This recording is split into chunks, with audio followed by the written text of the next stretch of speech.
Di sini ternyata diteliti sama dokter dari Mesir, dokter modern, baru membenarkan.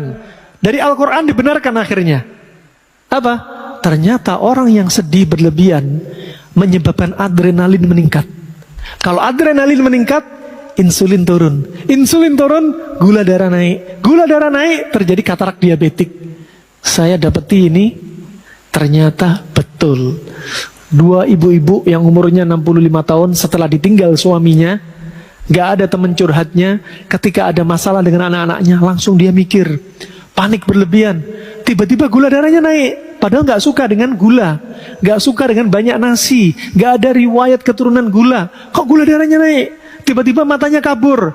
Persis dengan kisahnya Nabi Yakub. Ibu-ibu ini berarti sedih. Nah, Masya Allah, Bapak kalau dapati di musim Covid seperti ini Pak, banyak Pak.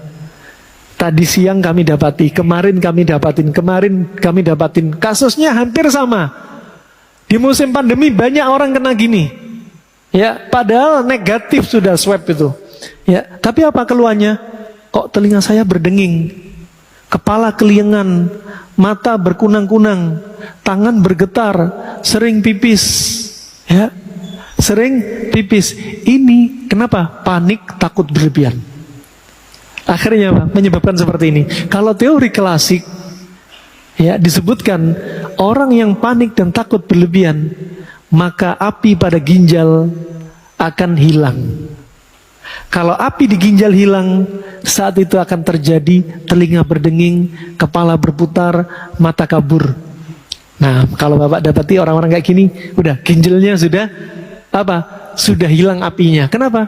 Karena panik berlebihan. Termasuk turunnya imun karena disebabkan seperti ini. Kalau kita punya motor, motor kita ada karburator, ada bensinnya. Karburator sama bensin gak akan jalan kemana-mana kalau gak ada api dari busi. Sama, kita punya jantung, ada darah. Jantung ini gak akan berdenyut, gak akan mompa darahnya kemana-mana kalau api di ginjal ini gak ada. Kalau api di ginjal ada tapi apinya kecil, maka aliran darah ke otak, aliran darah ke telinga, ke mata, ke seluruh tubuh akan berkurang. Sehingga apa? Terjadilah seperti ini. Nah, makanya move on dari rasa sedih. Apapun musibah yang ada pada diri Anda, udah move on. Nah, obatnya apa? Obati jiwa kita. Kalau orang sedih, Nabi bersabda dari Jabir bin Abdullah, riwayat Imam Muslim, at-talbinatu mujimmatun lil fuadi tudhibu li ba'dil huzni. Tepung gandum itu merilekskan jiwa orang yang sedih, menghilangkan sebagian rasa sedih. Coba Pak, udah diajarin. Nabi ngajarin, sedih itu ada obatnya, ada herbalnya. Apa? Talbina. Dibahas oleh kedokteran Cina. Ternyata talbina ini sebagai tonik penguatnya ginjal. Ginjal kan lemah karena sedih. Ternyata ilmu Cina sama kedokteran Islam ternyata saling menutupi. Ternyata talbina yang disebutin Nabi itu sebagai tonik bagi ginjal. Sehingga apa? Menguatkan ginjal, pengapian pada ginjal. Nah, Masya Allah.